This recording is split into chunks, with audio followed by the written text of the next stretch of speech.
This is it. There you go. Here we are. I have to try really hard not to curse. That's big. my problem. Can you bleep up, sir? I don't think so. I'm just gonna sit there and wait till someone pops on if they do. Oh, How can I tell if someone's on? It will pop up on the left. It'll say. Thing is joined. and then we'll see a ton of hearts on the right. This is a big day. Oh. Oh, who is it? Who is it? Oh, we've got a ton of people. I can't even read it, but anyway. I know you guys are waving. We appreciate it. Casey, thanks for making it. Yeah. Yeah. Thanks Oh, for Rance is here. We got the four big, people. the big Rancitron? Yeah. Oh, there we go. I can barely see it. Yeah. Casey said hi. Oh, hi, Casey. My eyesight when I was younger could easily do this. Dude, I have to be like this. that's an ugly face. Anyway, all right. Well, the rant's mate is in. This is big. We have probably what, half a Boise Oh, a now lot on of this hearts thing? there. That's a lot of hearts. Yeah. Oh, that was probably all from Casey too. I'm a little bit butthurt because my so what? What's it say? Casey's excited. Oh, so excited. Mm. Oh, it ain't easy. That, we're just trying to catch up to That's you, Rance. yeah, we're trying to be like you, man. We're waiting for everyone to just jump on here before we start. We got 6. Pretending like we know what we're talking about. This is big. Feels so popular. Yeah. Everyone must have got their gift cards to join the conversation. Yeah, they did. I did pay everyone Thanks, guys. $10 each. We got a good morning. Oh, Scotty P, how we doing? Good to see you, big fella. Should I move a little closer? Scotty You Pitt, can move a little man. bit if you want, I think. You guys can see it. I got Devin now. He's Okay. Devin's the best looking one here. Oh, It goes from great to good looking from left to right. So Devin always been most, then me, and Dusty last. Yeah. Obviously. Dusty's a not hard easy. one to look at. It's So not easy. anyway, should we? Oh, Kevin Costlet's on. There we Oh, go. Cost. Big bro, Rob. Let's go. We got 7. Everyone, just let's give a shout out to Rob Ash for being married. I was going to go out and say it, Rob. Congrats, That, big fella. Rob, that photo you posted yesterday The hair of you different- and your wife, just adorable. It was adorable. The hair difference is here, but man, God love it. Oh yeah. Yeah, I used to look like Devin back in the day, and then I don't know what happened. I used to be white too. So. We might all shave. We might all shave our heads. So Alright, should we get into the... yeah, I mean, let's Yeah. we've got some questions here that Jake Snake has for us that we can answer. So I think we should start with a little market update. I mean, what do you want to know? What do you want to So know? I actually want to know what's happening this week with the Treasure Valley real estate market. Well, we'll find out by the end of the week probably because the week's not Yeah. done yet. But I mean, in general, we've been seeing a lot more inventory hit the market on the residential side than we've seen probably in the last 6 months, maybe even a year. We had a really interesting stat that we've been kind of tracking the last few weeks, and we were looking at properties in Boise that are under $400,000 on a Monday morning. So what we were coming in on a Monday morning, taking a look and seeing, okay, what's still active on a Monday morning or Monday afternoon by noon, that's under the $400,000 price point. And traditionally, up until about 6 weeks ago, we were seeing like 4, 5, maybe 6 on a Monday that were still active. The last couple of weeks, the last 3 weeks, we've been seeing 50 to 60 active properties still on a Monday, which means properties aren't necessarily selling within 1, 2, 3 days or even hours. We're seeing days on market get a little bit further up, and now we're in kind of double digits, and we're in the 20s as far as market demand goes, as far as supply goes. So it's not common to see listings at the moment be on the market for more than a week, which sounds crazy if you weren't in the business or haven't bought and sold a home in a while, because everyone's like, oh well, that seems kind of normal, and well, that seems really, really fast, and that is really, really fast actually. But a lot of people in the Treasure Valley the last year or so, 2 years, have been used to seeing things sell over the weekend, so they think the sky is falling down if it's more than a week. Exactly. Yeah. And that started like 2 months ago, so it went from what I was talking about. You see 4 to 6 homes on a Monday, and it's funny because a few of those would go pending by 5 p.m. because a lot of folks will review offers Monday night. So buyers going into a weekend would literally go into a weekend 6 months ago, seeing give or take 10 houses to choose from. Now going into a weekend less than 400 for single family directly, it's like going into a weekend you have like 30 to 40 to choose from. So it's a lot. At least on the buying side, it's a lot more fun for folks, which is fun to see. And we got a question from... Kendra. Kendra, how you doing? Hi. Kendra says, what's the best way to stay organized in the office? What are your best tips from each of you, not just Elliot? I'm gonna definitely not answer this one because I have no tips whatsoever. I'm just all here. Devin's pretty organized. Devin's the most organized guy here, so I'm sure he can answer that for you. That's a terrible thing if I'm the most organized guy in this threesome. But for me, honestly, it's just trying to stick to like some sort of like schedule as far as like, you know, if I'm looking at the MLS, what am I doing? If I'm making sure I'm running, like I obviously focus a lot on the investment side, so you know, it's just looking at what new investment properties have hit and then just kind of working through that and then updating anyone that I need to update and just kind of going through the same motions. It's I don't know, I don't think that most of us are organized, but that's why we have people that keep us organized. We do have people that keep us organized. Yeah, Like organized. yeah. I mean, Devin speaks for himself. I've had to become. I wouldn't necessarily. I was or naturally an organized person, but I've had to become organized because if I'm not organized and I'm supposed to be the leader or in charge, it kind of goes all haywire from that point. So the ways that I keep organized is planning. I have to plan everything out. So I have a schedule that is planned out at least 2 weeks in advance for pretty much all my appointments, all my meetings. And I have certain time blocks in the day that are designated for doing certain tasks, because if you don't take the time to actually put them aside for those certain tasks, they never get done. So it's all about preparing, planning, and scheduling for me. That's how I stay. And Big Rob's asking your thoughts on using Zillow. Thoughts on using Zillow? Are you talking about using Zillow as a buyer to look for properties? I mean, we can assume that Dusty's got a good one for this one. Yeah, I can talk about Zillow for like 4 hours.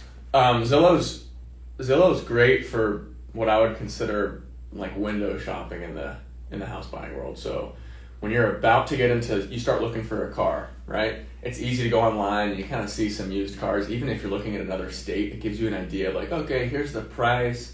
Here's in general what to expect, but when you finally actually want to get down to it, Zillow's tough in Idaho because Idaho's what's called a non-disclosure state. It's basically an old-fashioned state. I think Montana's another one. There's 7 states in the U.S. that are like that, but it's basically a state where Zillow doesn't have actual access to the final sales purchase price of a property, Unless it's reported. Which sounds ridiculous. Why wouldn't they have it? Well, a lot of states they do. Even in the states where Zillow has access to the final sales price, it's still like 5% off in terms of what they're saying as estimate, things like that. And so in Idaho, it's especially inaccurate in terms of trying to price a home. And if you're trying to buy a home, Zillow's not super timely. I've had someone text me, this is maybe 4 months ago, they texted me and said, hey, really hoping that we can see this property. And we had only talked a little bit about buying. And it was one I had already showed a month prior. And it had been under contract for like 2 weeks and somebody else got it. And I'm like, I agree, this house is great. I showed it about 3 weeks ago. We got it. So it's kind of tough in terms of timing. So it's not the most reliable. It's really good for starting out, though, just to give you a general idea. Yeah, Zillow syndicates, which means it pulls listing information from our MLS. That's the multiple listing service that agents have access to and is owned by our board. And we have the same access, obviously, but we're directly affiliated with the MLS. So anything that we send you if you're a buyer that's looking, we set you up on our own safe search is what we call it. It comes directly from the MLS versus coming from Zillow that comes from the MLS. So there's just less error points basically when you're looking at properties. So. Ooh, Blakely made it on. Yeah. Long time no see. You still there, big fella? You got a question for me? He gave us a wave. Yeah. He gave us a wave? Give him a wave back. How do you do That's that? huge. How do you wave? Hit the wave? Hit the wave. You guys use your hands. No, you got. Oh, that's good. Yeah, right. Appreciate it. There we go. Wave What back. does that mean? Should we wave back to Ali, how you doing, Ali? Hope you're still there. This is big. Give her a wave too. This is big. Yeah, look at that. You guys want another question? Yeah, we haven't got another one pop up yet, so hit us with one. Okay, so there's a lot of buyers out there. They're still waiting for the market to cool down before they buy, or calm down before they buy. What would you say to them? I mean, we have a couple of these guys, I think, that at least for sure, I have a couple of these guys that have been kind of waiting for the market to cool down for 18 months. Yeah. And over that 18, let's just call it 18 to 24 months, the year-over-year appreciation's like in Boise right now is 17. You can safely say it's at least at 1% a month. So. I can use my personal home for example. We closed on it June 2020. So fast forward a year. I just did quick math, and it was 38%. It's sort of maybe kind of an anomaly home where it's at, but 38% appreciation on that. And so I think for anyone that's, and then within that year I've done, the debt pay down on it, and I've gotten the appreciation, and I wasn't spending money on rents, and so it's tough to, you're going to constantly wait and wait. I think people have been waiting in this market since I've heard it since literally 2015. Yeah, it's the one of the biggest things that the big fella himself, Richie Brockle, always talks about. And this comes, he when he said this quote, he was talking about financing, but it also does apply to real estate as well.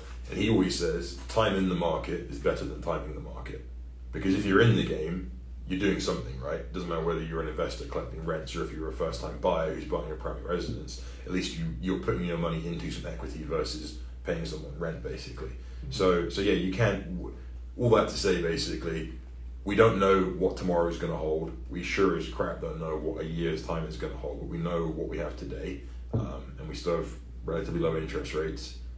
Historically relatively low interest rates, and as of the last couple of weeks, we've seen a little bit more inventory, which is making things a little bit more fair for buyers. Don't get me wrong; it's still very much a seller's market, but it's a little bit easier for buyers the last probably month or so than it has been for a long time. So yeah. Something to keep in mind too, just to finish that off, is I think most folks, I don't blame them for thinking there's going to be some sort of drop, because relative to Boise specifically, prices have seemed so high, right? A lot of folks that have been here for a long time, oh, well, this is way too expensive. If you've been here a long time, I agree it can feel funky, but based on any Northwest city in America, if you look at the same size cities, same demographics, we're still the most affordable one.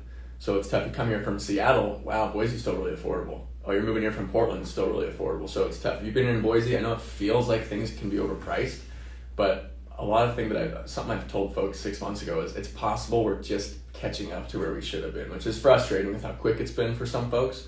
But at the same time, if it goes down, it might only correct for, maybe even a month, and then it'll go down to what it was a month ago. So it's kind of tough to time things like that. Yeah, people have been talking about how they think there's a big crash imminent because inventory has been rising.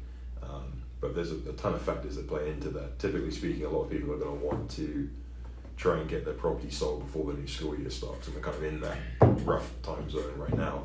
And putting all politics aside, COVID is, for the most part, in a lot of places, the restrictions have been eased up, which has allowed people to travel more. So people, especially buyers that maybe have been worn out over the last year, are more likely to say, you know what, let's just put the buying process on hold for a couple of weeks, and they're going to go and travel. They're going to enjoy the chance they can travel finally after quite a long period of time. So a little bit more inventory coupled with a little less buyers, just for this small period of time, means that there's just things are a little bit slower than they have been, but it's going to come back once things get back to normal. So yeah, we got another question. We got a comment. You got a comment? Yeah. So overpriced everywhere. Just buy it. I feel that. I had to move to Auburn, Alabama, but I was able to get it done.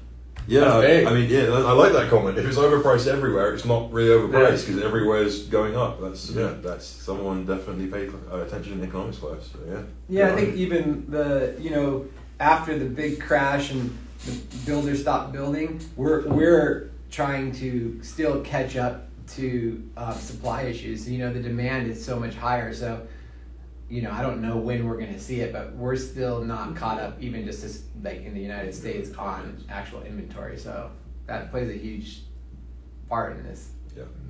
Yeah. Devin and I actually went to dinner a couple of weeks ago with a builder developer friend of ours, and he was mentioning a stat that basically, since compared to last year over year, there's only 56% of there's been 56% of the building permits that happened last year for new construction is where we're at this point this year. So there's basically 44% less permits from builders have been pulled, which means builders are kind of taken a slight step back over the last year, which means there's going to be another backlog again of new construction. New construction tends to be a pretty big driver or indicator. It's all about supply and demand. If things were undersupplied and there's more demand, that's when the market tends to be higher, right? Because builders, for example, in the Treasure Valley have kind of scaled back over the last 6 months, that's going to have a knock-on effect in however many months' time. So we've probably got another surge at some point coming. So yeah. Should we wrap it up? Yeah, I think. Yeah, that was our first try. That was the first one. What do we have? Same time next week. Yeah, same time next week. That's pretty good. We got 230,000 people on here. That's almost all boys. Yeah, that is. Yeah, 230,000. We got 56 million comments.